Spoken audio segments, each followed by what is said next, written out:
Olá, boa noite a todos. Mais uma live aí da Bastos Freitas Advogados. Como é que tá a internet aí? Mais uma live aí da Bastos Freitas Advogados. Como é que tá a internet aí?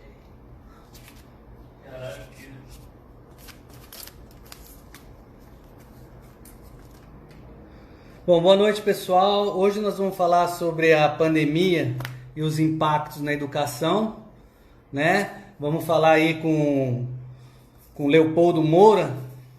Vamos ver se ele já chegou. Já chegou aí, Leopoldo, dá a cena aí que é pra gente fazer o convite.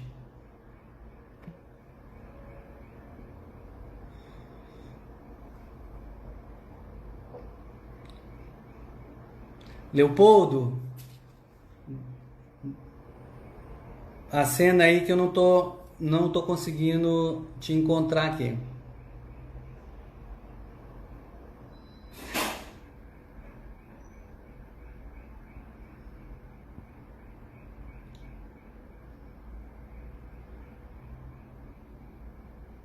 Eu acho que ele ainda deve estar para chegar.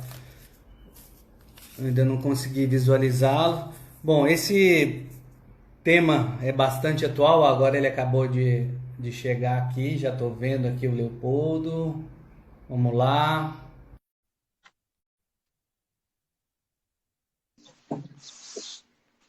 Boa noite, Leopoldo. Tudo bem? Fala, meu amigo. Tudo bom, doutor André? Como é que você está? Prazer enorme falar com você. O prazer é todo nosso. Bom, vou apresentar aqui o professor Leopoldo, né? Professor há mais de 20 anos, sócio e acionista do Grupo Inspira, Rede de Educadores, né? Então, acho que ninguém melhor para falar sobre o assunto de hoje, né? Que é um assunto realmente bastante interessante, né? Principalmente aí para os alunos que estão nos assistindo, para os pais, para os gestores de escola. Realmente é um assunto que nesse momento ainda cheio de dúvidas, né? E vamos ver se a gente consegue esclarecer um pouquinho dessas dúvidas aí para quem não está nos assistindo, né? Vamos falar sobre um pouco sobre como é que foi essa adaptação aí dos alunos e dos professores aí nesse momento aí tão diferente e único que nós estamos vivendo. Bom, primeiro, desejar boa noite a todos. Boa noite a você, doutor André. Obrigado pelo convite. Um prazer enorme. Boa noite a todos que estão nos dando essa audiência e muitos que estão entrando com curiosidade, saber como é que está funcionando nesse período de pandemia a educação, principalmente na nossa cidade de Belém. Primeiro, eu queria fazer, André, um pequeno histórico aqui, para quem de repente não me conhece ainda. Eu sou professor de fato há 20 anos, mas comecei muito cedo, é claro, né, para que você possa entender. E tenho uma larga experiência em sala de aula, convivi com muitos professores, passei por várias escolas. E em 2017 tive a ideia de fundar um curso preparatório para vestibular chamado ênfase Medicina, um curso que realmente trouxe para Belém muita qualidade, junto com outros sócios.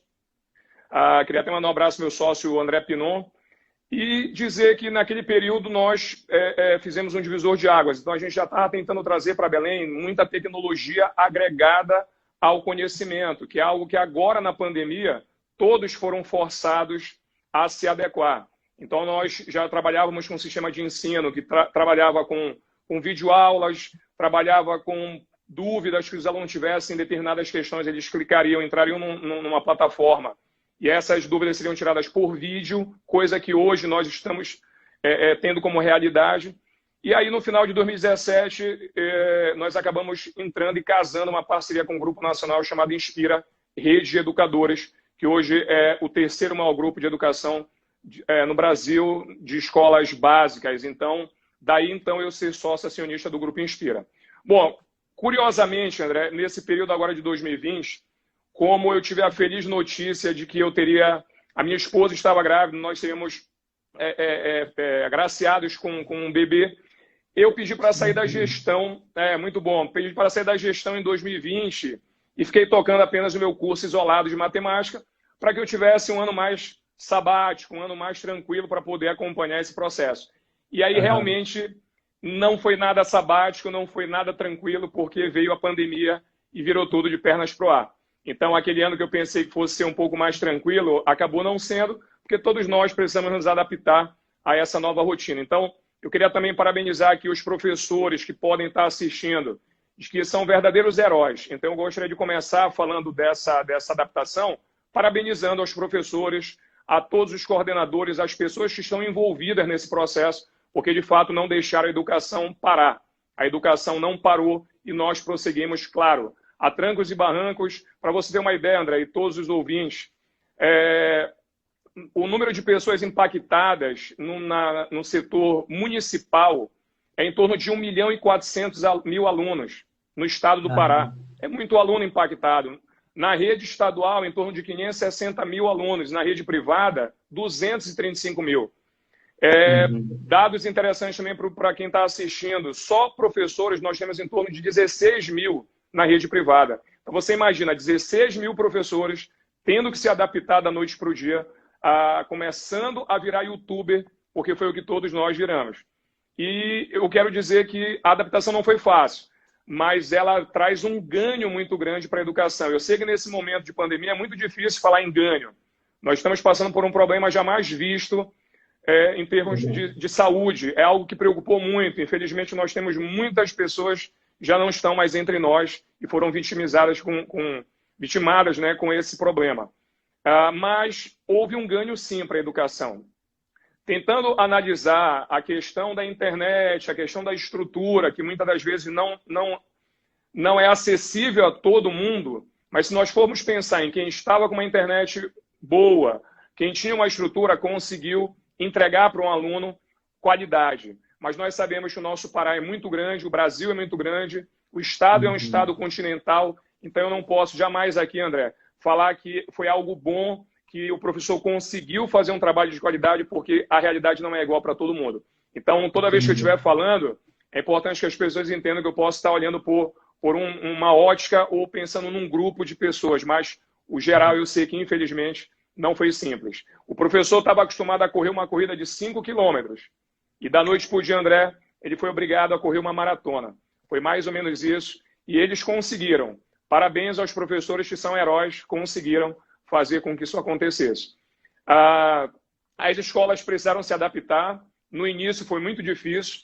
Eu relato para você que no dia 17 de março, eu lembro exatamente, quando começaram a anunciar que talvez as aulas não prosseguissem, que elas precisassem ser interrompidas de forma presencial, eu me preocupei muito. Eu cheguei, André, aqui no meu curso de matemática, convocar os alunos para vir na última semana, para que nós pudéssemos conversar e dizer como seria o processo. Mas só 2 alunos vieram. Os pais não tiveram mais coragem de mandar os alunos. E eu lembro exatamente, numa terça-feira, vieram 2 alunos e eu falei, não, então, realmente não é mais possível continuar. E aí as portas se fecharam e nós migramos para o online, que foi um grande desafio. Mas está sendo, pelo que eu citei ainda há pouco, até certo ponto proveitoso. Se nós tivermos as ferramentas na mão, tivermos uma internet de qualidade, eu depois vou destrinchar um pouquinho mais aqui, até relatar um pouco mais a minha experiência para que outros professores possam também absorver e tentar adequar o melhor ensino para o aluno. Mas foi possível prosseguir, Eu estava até vendo um tempo desses atrás que é exatamente sobre essas ferramentas, né? As escolas privadas, elas tiveram uma melhor condição, né?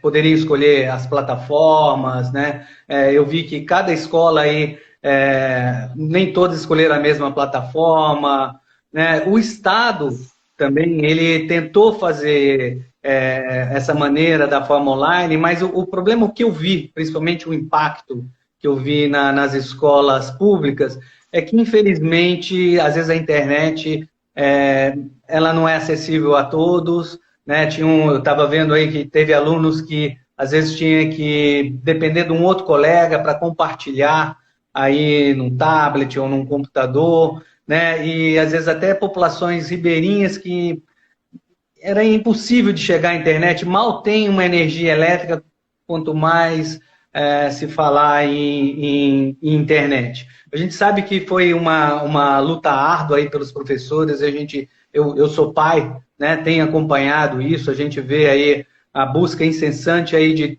tentar entregar aí um material de qualidade, os alunos, aquela adaptação que, principalmente os alunos com a menor idade, que de repente ele quer ir no computador para jogar, mas para assistir uma aula já aí, né? Agora, falando um pouquinho dessa parte aí, a gente ouviu, embora seja uma situação bastante delicada, também ouvi falar que teve alguns momentos até, de certa forma, engraçadas que aconteceu em salas de aula, de situações de repente, inesperada, né? Teve algum caso engraçado que aconteceu especificamente assim contigo ou com algum colega que pode falar aí pra gente? Na verdade, tem situações engraçadas e tem situações muito complicadas. Essas plataformas, elas, na verdade, têm que ter elas têm que ter, na verdade, um cuidado muito grande, porque elas podem ser invadidas por hackers. Então, nós vimos aí, Brasil afora, várias escolas tendo esse problema durante as aulas ao vivo com a invasão de hacker. E isso aí é algo muito grave, porque você está trabalhando com adolescente, você tem um grupo de adolescentes naquela sala virtual e, por algum motivo, alguém entra com imagens, de repente, inapropriadas para o grupo de alunos que está lá. Então, isso é muito grave. Agora, as situações engraçadas e mais tranquilas é do aluno fechar o teu microfone, muitas das vezes. Você está falando, ele vai lá apertar para tentar visualizar a tua tela e desliga o teu microfone. Então, assim, todo mundo foi tentando se adaptar e aí esses percalços, esses problemas, eles iriam acontecendo. Mas o que eu queria dizer é assim, eu sinto de fato fico extremamente preocupado com os alunos da escola pública, que de fato o acesso à tecnologia não é tão simples, você não tem com facilidade um smartphone que te dê uma qualidade de imagem, uma qualidade de som, a gente sabe que são equipamentos caros, a internet nem se fala, nós não temos fibra ótica na cidade toda, não precisa nem falar de quem é da escola pública. Tem aluno de escola privada que no seu prédio não tem fibra ótica. Então a fibra ótica não chegou ainda, então a internet ela não é de tão boa qualidade, ela cai. E aí você imagina numa família você ter 2 filhos, cada um deles precisa de um tablet, porque eles estão assistindo aula no mesmo momento e são de ensinos diferentes, de segmentos diferentes. O pai está no home office, o pai precisa usar o computador, então assim, você precisa numa casa, para conseguir gerar esse processo de forma redonda, ter 3, 4 aparelhos. E nós sabemos que isso, de fato, não é tão fácil, não é uma realidade para todos. Vou dar um exemplo aqui, André. Eu precisei, todos os dias, vir para cá, para o meu curso, aqui para a minha empresa, e fiquei aqui no meu escritório, porque aqui a internet é de alto padrão. Se eu fizesse no meu apartamento, já não seria de tanta qualidade, porque é uma internet de prédio, então é dividida, cabeada, e às vezes não chega até você com muita qualidade. Então eu vi todas as vezes que tiveram aulas, eu tive que vir para cá. Claro, tomando os cuidados, não tinha nenhum funcionário. Eu entrava aqui, tinha um cuidado de higienizar tudo, mas fiz as aulas todas do meu escritório, porque aqui era muito melhor. Eu tinha um tablet, ou seja, um iPad, com uma caneta, que eu uso um programa, que é até um programa para engenheiro, para arquiteto, que fazem desenhos, ou seja, um programa já bem evoluído. E tinha o meu computador e o notebook, ou seja, eram 3 aparelhos sincronizados para gerar qualidade. Só que eu não sei se essa qualidade chegava na casa do aluno, porque eu não sei como é a internet do aluno. Então, quer dizer, é um caminho onde você tem o início e o final. Se algo falhar, infelizmente, a comunicação ela não é estabelecida de forma correta. Mas essas situações curiosas são essas. O aluno, por diversas vezes, desligava o microfone, ou de repente removia um outro colega sem querer. Então, são situações até engraçadas, mas que com o tempo as pessoas foram se adaptando. Realmente, a gente tem que só aplaudir mesmo os professores, porque eu fico imaginando que uma grande parte dos professores, de repente, não tinham condições de fazer a transmissão direto de casa.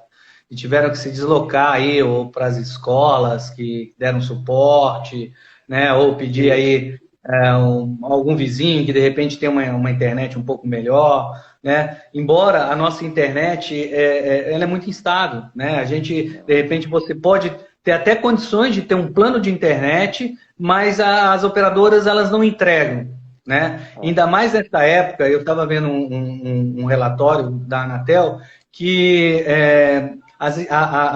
quase que as empresas elas tiveram um colapso, que elas não estavam tendo condições de atender, porque foram muitas pessoas usando ao mesmo tempo e não tinha condições de entregar realmente uma internet de qualidade, né? Não só os professores sentiram, os empresários quando precisava fazer alguma reunião, uma videoconferência, médicos que também estão fazendo os seus vídeos atendimentos, né? Então, eu acho que foi algo geral, né? Que sentiu e realmente até faz pensar que como nós estamos atrasados quando se fala em internet. Professor Leopoldo, me fala, o que você, a sua expectativa? A gente está vendo aí, hoje eu estava vendo uma reportagem e o prefeito Zenaldo falou que a perspectiva é do retorno das aulas dia 1º de setembro. É claro que, à medida que vai se aproximando essa data, eles vão consultar os dados, vão ver realmente como é que está a situação, para ver se realmente já estão preparados para esse retorno, se a pandemia já está mais controlada, se as pessoas já estão mais adaptadas. Você acredita mesmo nesse retorno dia 1º de setembro ou você acha ainda muito cedo para estar falando nisso?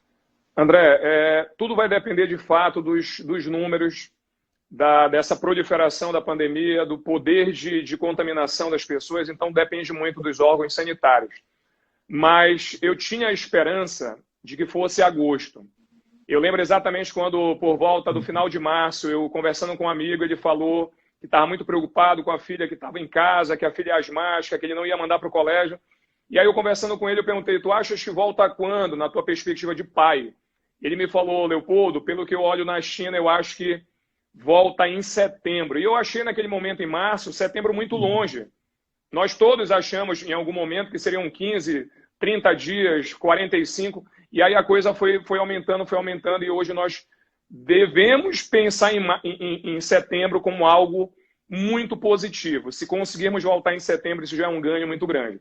Agora, eu queria também relatar para você, aí eu torço para que seja em setembro, só não sei se de fato é seguro, porque eu não sou da área, então eu creio que tenham pessoas muito mais abalizadas no tema para poder me dizer se é melhor ou não. O que eu posso te falar, André, e para todo mundo que está assistindo, é que o Conselho de Educação acabou liberando uma nota técnica com os protocolos quando essa volta ocorrer. Então, se de fato ocorrer essa volta em setembro, como o prefeito Zenaldo citou, ela vai acontecer de forma gradativa. Vai ser de forma gradativa. Como é que vai funcionar? Vão voltar apenas 25% dos alunos.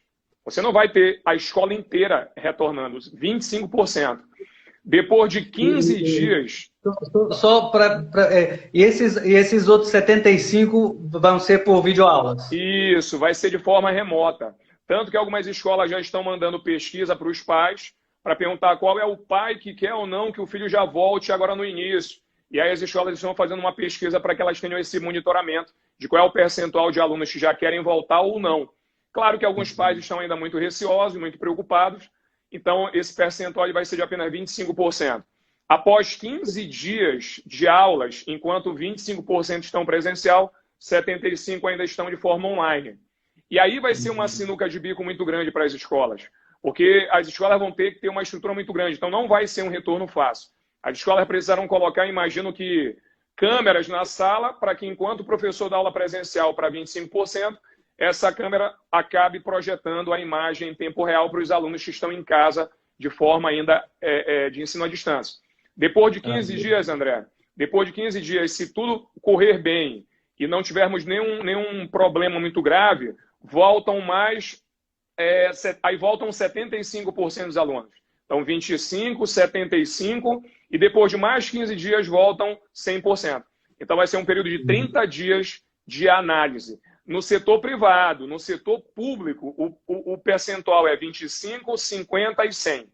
Então, só deixando claro para todo mundo que está assistindo, no setor público, 25, 50 e 100, e o intervalo no setor público é maior. O intervalo é de 30 em 30 dias. Isso está na nota técnica. Mas na escola privada, nós teremos 25, 75 e 100, com intervalo de 15 dias entre esses quantitativos. Agora, claro, são 3 fases. A primeira fase é a fase em que as escolas estão se estruturando. Essa fase, todas as escolas já começaram a trabalhar. Nós temos que dar treinamento para que os funcionários saibam lidar com as situações, estruturar os corredores com pias para que os alunos possam lavar as mãos, álcool em gel, tapete de sanitização, ou seja, é toda uma estrutura grande para que essa volta ocorra. Eu acho que o mais difícil, André, eu já tinha comentado com você em outra oportunidade, é a questão das salas terem que ser arejadas. Talvez esse ponto na nota técnica é o que Leopoldo, sinceramente, mais me preocupa. Porque a sala ser arejada, vão ter que ser abertas janelas e colocados ventiladores nessas salas para que possa funcionar. E aí nós sabemos que na nossa região o calor é muito intenso, então talvez isso não seja algo muito simples para lidar. Realmente é complicado. Eu estava vendo que o Ministério Público do Estado, o Ministério Público Federal e o Ministério Público do Trabalho, eles estão fazendo em conjunto uma escuta pública que iniciou no dia 6 de julho e vai até o dia 31 de julho. Né? Entrando no site, existe um formulário, né, que essa escuta ela é voltada aos pais, aos alunos, aos professores, aos gestores. Né? É um formulário exatamente para ver como é que está sendo esse momento, como é que está sendo as aulas, o que espera no retorno, que exatamente após essa escuta, eles vão sentar, né, e tentar ver se chega numa melhor forma. Eu estou vendo aqui que a doutora Maria Angélica, lá de Brasília, né, mandando um abraço aí para ela, nossa advogada lá do escritório, né, ela está falando aqui que em Brasília já há um movimento de pais escolhendo a reprovação dos filhos, porque estão apavorados com a possibilidade de voltarem às aulas e os filhos pegarem a Covid. Você acha que realmente esse medo está muito forte? Esse medo, André, pelas pesquisas que eu tenho acompanhado, esse medo ele acontece muito com as crianças menores. Porque as crianças menores, elas não têm muito cuidado como os adolescentes já conseguem ter, de tocar em alguma coisa, limpar a mão, passar um álcool em gel, manter um distanciamento. As crianças menores não, elas levam a mão à boca com muita facilidade. Elas se abraçam. Então, assim, para que essas crianças tenham esse cuidado, realmente não é tão simples. A estrutura que a escola tem que ter é muito grande. E os pais acabam tendo uma preocupação maior. Então, os menores são onde os pais mais se preocupam, porque a criança não consegue ter muito discernimento do que está acontecendo. Talvez ela não consiga ficar com uma máscara. E aí, claro, eu não sou especialista da área, mas muito se falou que as crianças são assintomáticas, mas para um pai isso não existe. O pai está preocupado com toda a certeza dessa criança ter esse contato. A grande torcida, André, que eu tenho aqui, todos nós temos, é que isso pudesse, no estalar de dedos, passar. Infelizmente, a gente sabe que não é possível. Assim como no estalar de dedos, a nossa vida virou de pernas para o ar e a gente teve que se adaptar a tudo isso, a gente também torce que isso acabe, mas a gente sabe que isso é gradativo. Então, cada região tá de uma maneira. Brasília, por exemplo, eu queria até mandar um abraço para a doutora aí que fez o comentário. Brasília realmente está um pouco diferente de Belém, né? Um pouco diferente do estado do Pará. Então, a gente aqui parece que já está num declínio. Então, vamos torcer que depois desse mês de julho, estou muito preocupado com isso, André, e imagino que muita gente está, depois desse mês de julho, em que as pessoas estão tendo acesso a balneários, a praias, vamos torcer que na volta em agosto nós não tenhamos nenhuma surpresa. Porque a gente sabe que, infelizmente, nem todo mundo consegue se cuidar e aí acaba botando todo mundo em risco. Mas eu vi uns comentários, André, aproveitando aí também logo no início para a gente não perder, que alguns pais até falaram aí nos comentários de que eles viram como é difícil você ensinar uma criança, porque eles estavam do lado das crianças menores. Então, eu tive isso, passei por isso. Pois é, você deve ter passado por essa experiência. Então, assim, eles viram quanto é difícil fazer com que a criança aprenda. Então, assim, eles realmente, de fato, passaram a valorizar mais os professores porque viram que não é fácil. E ali, naquele momento, você estava com uma criança do seu lado e o professor em sala, às vezes, está com 10, com 15. Então, imagina como é o malabarismo para que ele possa aprender a atenção dessas crianças. Agora, sim, uma coisa interessante, André, eu sempre gosto de ver o copo não meio vazio, eu gosto de ver o copo meio cheio. E isso eu acho que é algo meu. Eu sempre tento ver alguma coisa de positivo em tudo. Isso é importante. Esse período em que as crianças ficaram em casa e que a aula foi remota e que os pais tiveram que sentar do lado das crianças para ajudar nessas atividades, eu tenho certeza, André, tenho certeza que foram momentos que jamais serão esquecidos por essas crianças. Porque naquele momento em que o pai senta ali, por mais que preocupado com a pandemia, com a empresa, com o trabalho, com o home office, se o pai sentou do lado da criança e pôde acompanhar aquele momento e participou e ajudou, e se a escola teve essa criatividade de envolver os pais no processo, eu tenho certeza que isso aí é algo que jamais vai ser esquecido por essas crianças. Para a formação socioemocional delas, eu tenho certeza que isso vai dar um engrandecimento muito forte, porque os pais ativamente trabalharam no desempenho dessas crianças, no desenvolvimento desses 3, 4 meses. Então, as escolas que puderam fazer esse engajamento, pedir para que os pais participassem, elas com certeza deram uma oportunidade muito grande para que os pais pudessem viver, nem que num período curto, com dificuldades, é claro, mas viver um pouco esse processo de crescimento da criança e de desenvolvimento. Eu acho que isso é muito bom. Eu que vou ser pai, já fico imaginando brincar de jogos ali educativos, tentar fazer com que a criança passe a evoluir. E não foi fácil. Porque uma criança que está em fase de evolução, em fase de crescimento, em fase de aprender, em fase de desenvolvimento, esses 4 meses podem ter sido traumáticos para muita criança, podem ter sido momentos em que a criança estagnou. E ela pode ter, na verdade, voltado a tudo que ela já evoluiu nesse período. Então, é por isso que eu estou muito preocupado com como foi esse desenvolvimento, porque a criança pode ter dado 10 passos atrás e regredido em relação ao que ela poderia ter evoluído na escola. É verdade. Eu tenho certeza que essa experiência aí que você falou aí com os pais é algo que a gente jamais vai esquecer. Realmente é único. Leopoldo, eu estava vendo aqui, até aqui, mandar um abraço aqui, minha irmã de Ribeirão Preto, ela mandou aqui falando que a USP já disse que esse ano não volta mais. Né? Não volta. É uma notícia que a gente fica triste, né? De saber que São Paulo também a situação não está nada fácil, né? Está bem complicada a situação lá. Né? A gente espera que as coisas vão se encaminhando. Voltando um pouquinho no assunto que você falou que sobre a nota técnica do Conselho de Educação, se não me falha a memória, é isso? Sim, a nota técnica. Agora há pouco você falou exatamente sobre quando a gente citou ali na situação ali da doutora Maria Angélica, que ela falou da questão lá que os pais estão com muito medo do retorno dos filhos, e aí você falou que isso aí é mais realmente na questão das crianças menores que levam a mão à boca. Nessa nota técnica, existe algo específico para as crianças menores? Algum cuidado maior ou ela foi omissa nessa parte? A nota técnica é uma nota, na verdade, um pouco mais generalizada. Queria até agradecer também aqui a minha amiga Lorena Jacó, que vive em reuniões constantes no Conselho de Educação, que eu tenho mantido contato com ela com muita frequência. Cada segmento tem uma maneira de trabalhar Sim. quando esse retorno vier. Então, as escolas vão precisar trabalhar com um número de alunos muito reduzido e um corpo técnico até maior. Porque se você tinha numa sala de crianças menores uma professora e uma técnica ajudando, você vai ter que ter um corpo maior para que você consiga Sim. tomar conta das crianças. Mas não há algo específico para cada segmento. Nesse momento ainda não foi, pelo menos na nota que eu li, não tinha nada específico para cada segmento. Foi uma nota geral apenas em termos de quantitativo de retorno e de infraestrutura das escolas.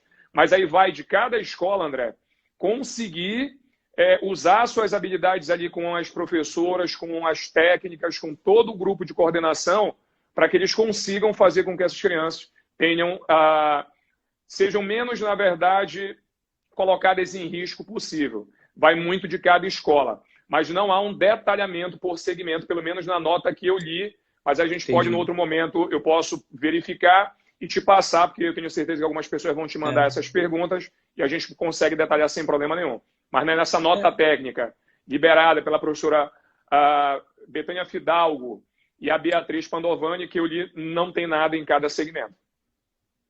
Eu acho que até agora, aproveitar até um momento, né, como eu havia dito antes, sobre a escuta pública, né, que eu acho que eu vou preencher esse questionário e vou até dar essa sugestão. Acho que se tiver aí os pais de alguma criança que for da menorzinha, né, é uma ideia, né, realmente para ter esse cuidado maior.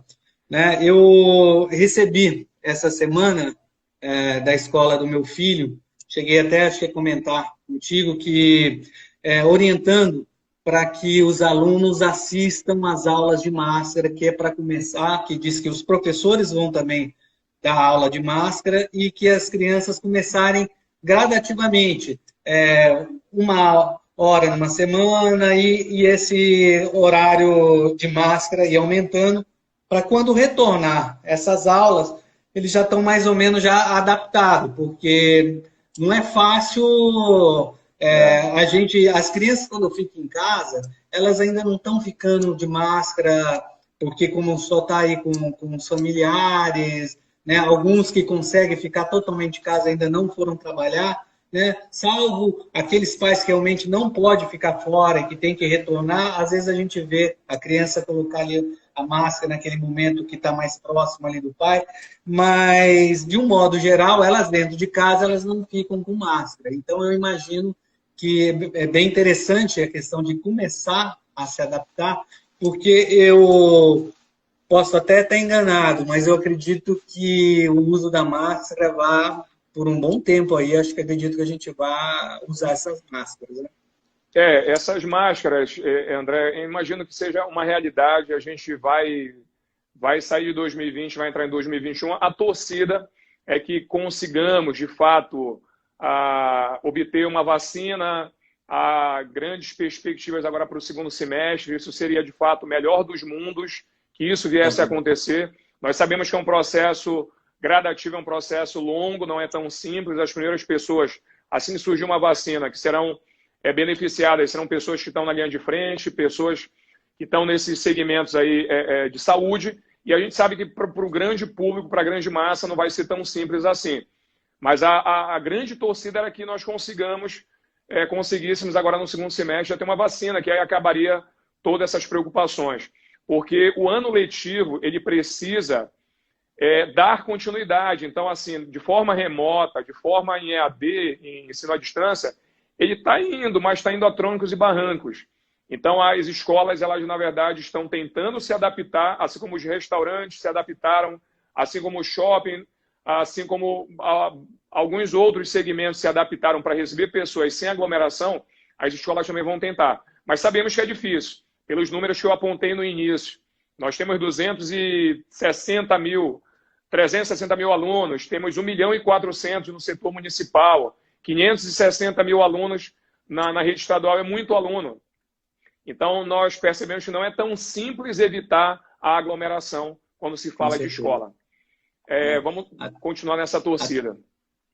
Até mesmo porque, infelizmente, não são todos os alunos que os pais têm condições de levá-lo de carro, vai precisar depender aí de um transporte urbano, né? E esse risco acaba aumentando. Então, a gente sabe que realmente vai ser muito difícil, né? A gente vai ter que tomar o máximo de cuidado possível.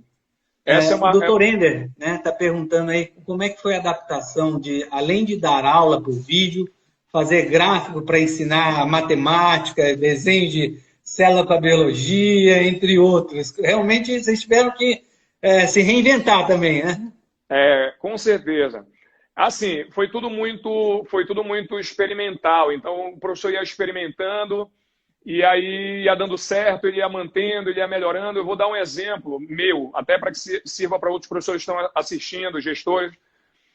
Como eu estava apenas trabalhando no meu curso de matemática isolado, então eu acabei tendo uma folga maior, é só à tarde, de manhã eu tô sem atividade, eu estou mais em casa.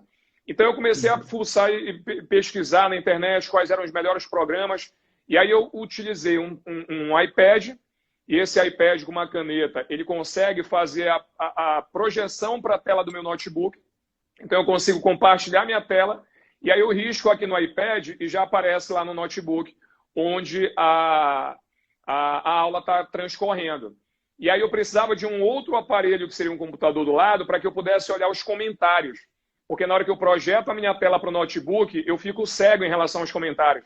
A tela fica totalmente preenchida. Então você nota a quantidade de aparato tecnológico que você tinha que ter para conseguir. E aí, como eu tinha uma caneta, essa caneta você consegue escrever como se estivesse escrevendo numa folha de papel ou no quadro. E aí o aluno ele consegue ter muita facilidade do entendimento por conta de estar riscando como se fosse num papel.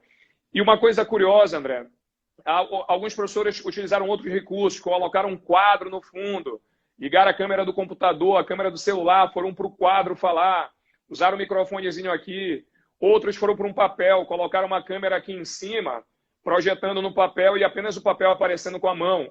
Então, cada um usou o recurso que tinha, usou a sua criatividade e o que o professor mais sabe fazer, que é encantar os alunos. E a força, o trabalho foi muito árduo para que isso acontecesse.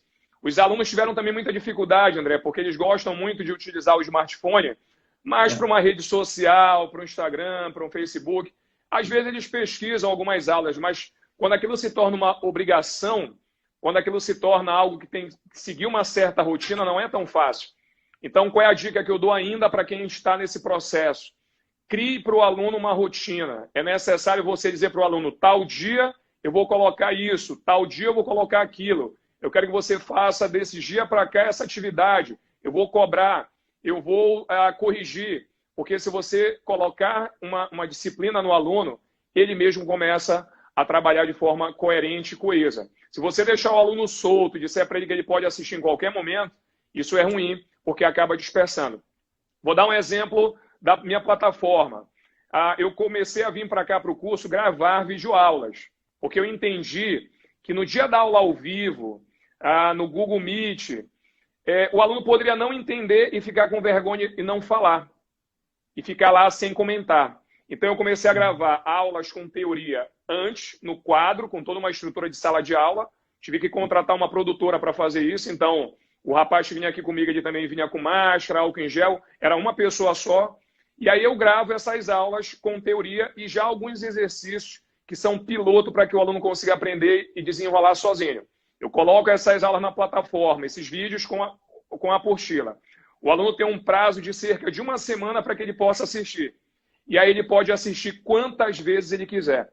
Isso foi um ganho, André, porque quantas vezes eu percebo que em sala de aula eu dou uma aula, pode ser a melhor aula do mundo, mas se o aluno piscou, se ele não está concentrado, ele perdeu.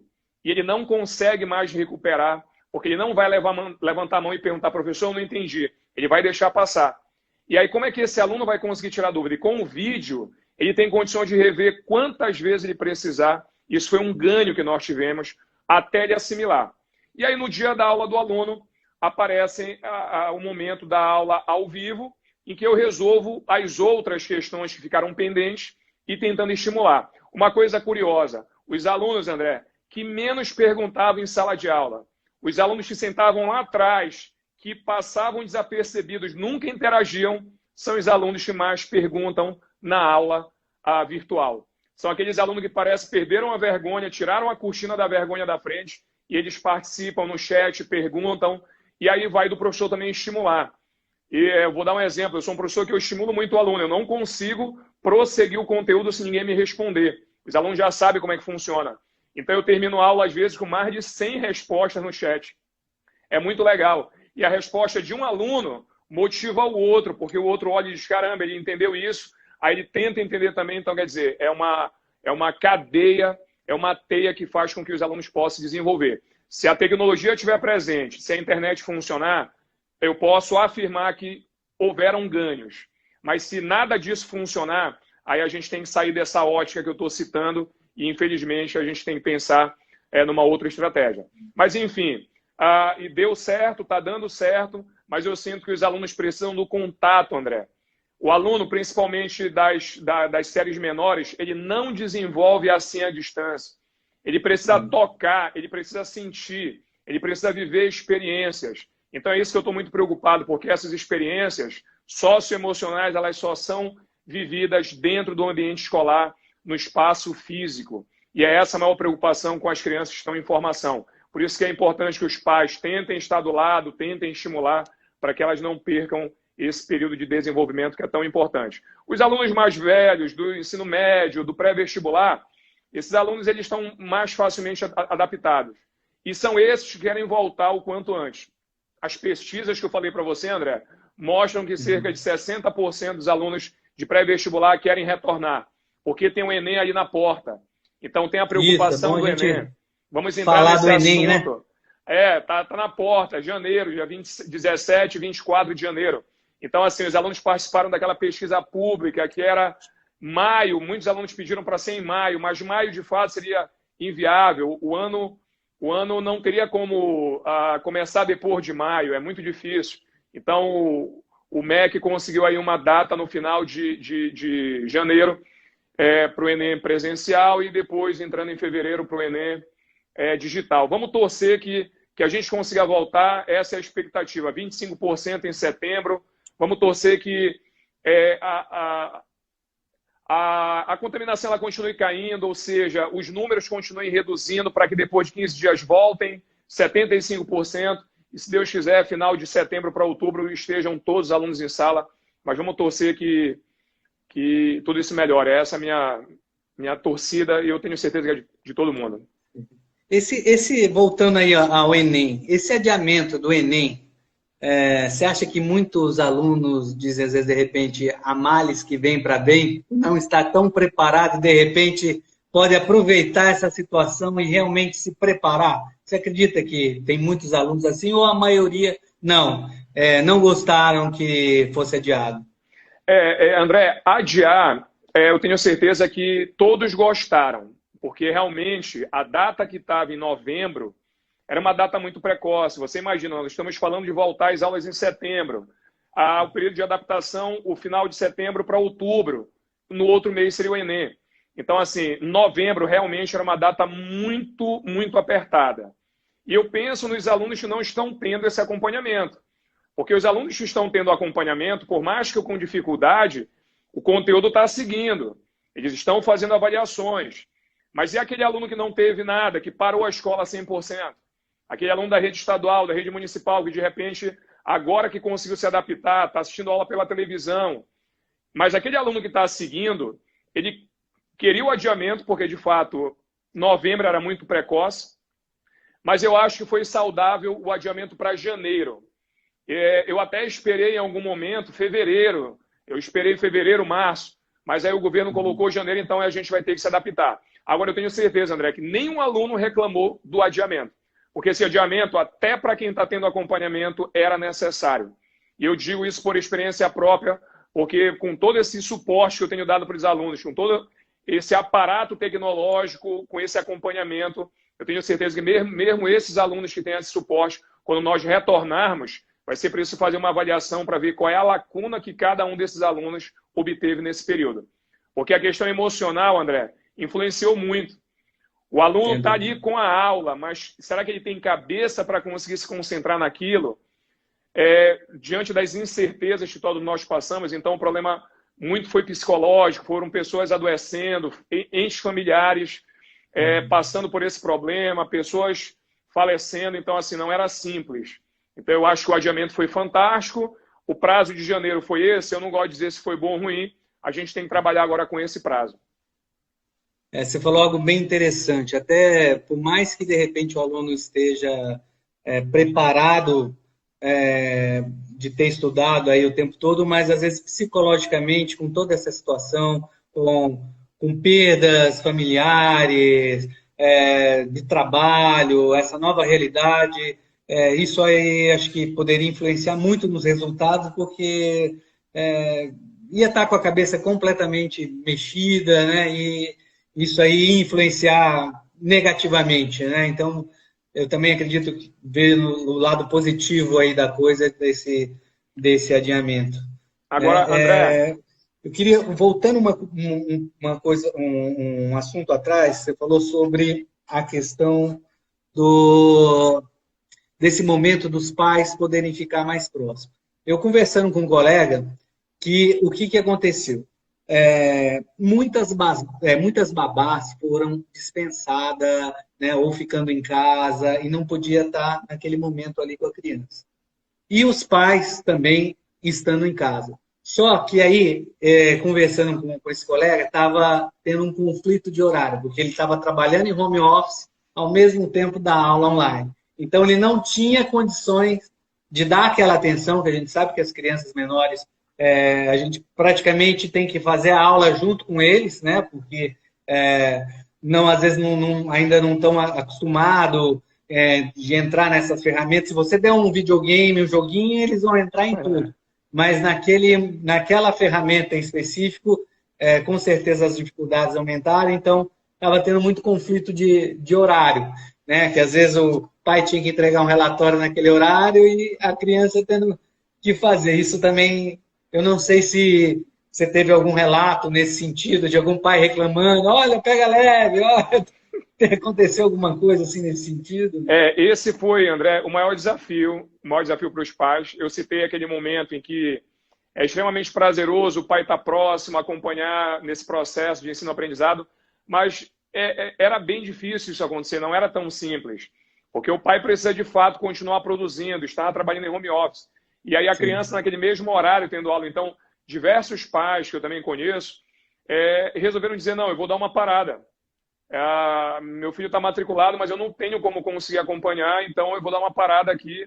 E tentaram se adaptar. Então, assim, a gente sempre pensa num cenário muito bonito, num cenário muito legal, a gente pensa no lado bom da coisa, mas foi bem difícil para isso acontecer. E alguns pais, de fato, relataram, olha, hoje não dá para assistir a aula. Como eu trabalho no curso aqui de matemática com adolescentes, já nesse segmento de pré-vestibular, terceiro ano, já... as séries finais, é muito mais fácil. Mas nós tivemos relato nas escolas, do qual nós fazemos parte, de crianças que estavam com dificuldade para acompanhar. O meu sócio mesmo, o André Pinot, também em algum momento tinha que dar aula.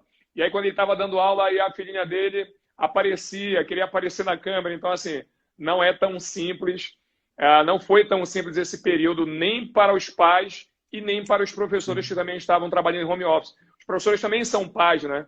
Então, naquele momento em que eles estão tentando dar aula, ter um filho ali também para ajudar, para participar. Então, não foi fácil para ninguém. É por isso que esse adiamento do Enem e esse cuidado no retorno que os órgãos sanitários estão tendo é muito importante, porque as pessoas... eu queria até citar uma coisa interessante, que eu esqueci da nota técnica, o quanto ela foi feliz, André, é que a nota técnica obriga que as escolas façam acompanhamento psicológico desses alunos e pais no retorno. Então, o Conselho de Educação foi bem feliz em montar essa nota técnica, porque se preocupou com a questão psicológica que todas essas famílias passaram. Então, quando as escolas retornarem e as crianças, os pais retornarem para as escolas, eles terão acompanhamento, na medida do possível, psicológico, para que você possa fazer essa ressocialização da criança no ambiente escolar, que é muito importante. E com certeza vai precisar, né? Porque está todo mundo assim realmente, pelo fato de ser algo único e jamais vivido por nenhum de nós, né? Porque no tempo aí da gripe espanhola a gente não estava vivo, né? Então, realmente a gente está assim, sem saber o que fazer, muitas dúvidas, muito preocupado com os filhos que vão retornar às aulas, né? Retornando aí que a doutora Maria Angélica falou dos pais, às vezes, preferirem que os filhos fiquem reprovados do que o retorno à aula. E aqui, realmente, a gente fica muito preocupado pelo fato nós vamos estar num momento bastante quente, né? Aqui sempre é quente, mesmo no inverno, mas agora vai estar mais ainda, né? As escolas com as janelas abertas, ventilador. Isso também, você não acredita que o rendimento do aluno também não pode cair na sala de aula? Ah, com certeza. Eu falo por mim, André, eu sou um cara que eu tenho que ter duas centrais em cima de mim em sala de aula. Os alunos até brincam que os alunos vêm com moletom para a sala, porque a sala tem que estar bem gelada. E eu fico me movimentando lá na frente, então eu preciso estar com uma temperatura, né? Então, assim, o rendimento do aluno, com certeza, vai cair e os professores vão ter extrema dificuldade para dar aula sem o ar-condicionado, sem a central de ar. Isso talvez seja um dos maiores gargalos aí que a gente vai ter que resolver. Mas tudo dá-se um jeito, eu tenho certeza que a gente vai tentar encontrar a melhor saída. O importante é dar segurança para os alunos, dar segurança para as crianças que estão chegando, para os alunos do ensino médio, ensino fundamental, para que esses pais fiquem tranquilos de mandar os seus filhos para as escolas. Mas eu entendo a preocupação de todos os pais. Eu acho que não é tão simples você mandar seu filho para a escola correndo risco. Mas tenham certeza, eu quero deixar esse comunicado para os pais, tenham certeza que o Conselho de Educação, tenham certeza que os órgãos sanitários, tenham certeza que todas as escolas em Belém, principalmente porque eu tenho contato com elas, estão fazendo o possível e o impossível para que o ambiente seja um ambiente mais seguro possível para os seus filhos. Tenham certeza disso, que nós não vamos medir esforços para levar tranquilidade, para que as crianças possam voltar para o escolar.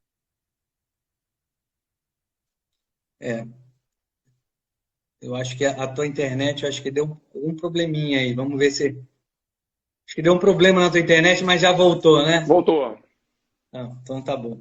Bom, realmente essa preocupação de todos os pais, não só dos pais, mas dos professores, porque também vão estar colocando as suas vidas ali, então aquele cuidado bem maior, os profissionais que vão estar dando a retaguarda, né, que são os serventes, o pessoal ali que está dando aquele retorno aos porteiros, né? Então há uma preocupação muito grande, né? Estou vendo aqui que já está quase chegando ao nosso final, né? Desse bate-papo aí agradável aí, muito interessante, importante, tirando as dúvidas desse momento aí.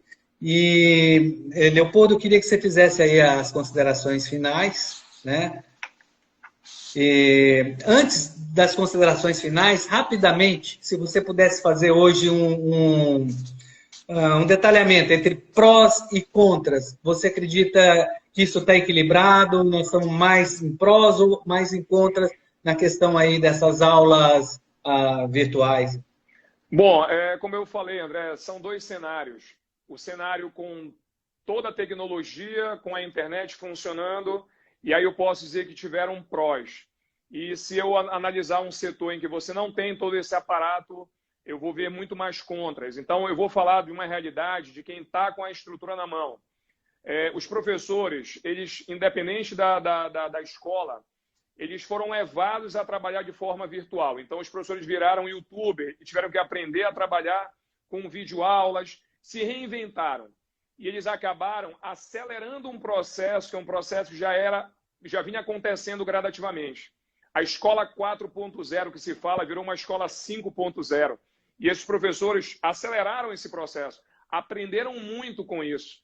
Então, tenho certeza que nesse sentido houve um ganho muito grande, porque quando tudo retornar, eu tenho certeza, André, que nós não vamos voltar para o que éramos antes. A escola sofreu uma modificação. Nós tivemos algo chamado aprendizagem adaptativa. Então, você conseguiu com uma plataforma colher dados desse aluno. Então, você colhendo dados, você tira informações.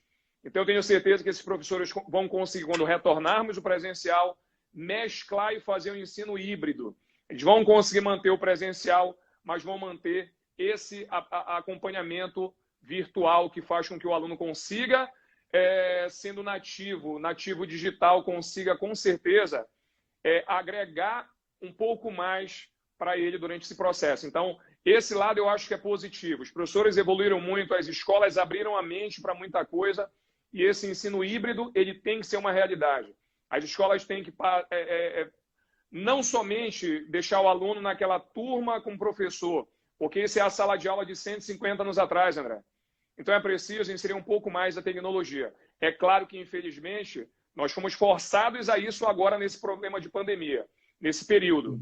Mas era um processo que vinha gradativo. Então, nesse sentido, eu acho que a escola evoluiu. A escola não será a mesma quando tudo voltar. Será uma escola muito mais preparada, uma escola com um olhar muito mais sensível ao desenvolvimento do aluno. O aluno criou autonomia, André. O aluno criou autonomia. Eu percebia que o aluno ele era muito dependente do professor, o detentor do conhecimento. Agora o aluno criou autonomia. Ele tem que pesquisar, ele tem que assistir a aula quantas vezes for preciso, ele tenta aprender, ou seja, ele começou a ficar um pouco mais autodidata. E isso é um outro lado positivo da evolução do aluno. Mas eu volto a dizer, naquela ótica de que nós estávamos com toda a tecnologia para amparar esse aluno. Porque se eu mudar dessa ótica, André, infelizmente eu não consigo ver esse lado tão positivo assim. E eu espero que isso perpetue. Depende de nós, quando voltarmos do presencial, não esquecermos esse legado que foi criado nesse período. E que nós possamos ter aprendido com tudo isso. Com certeza. E manter esse ganho de qualidade que nós tivemos.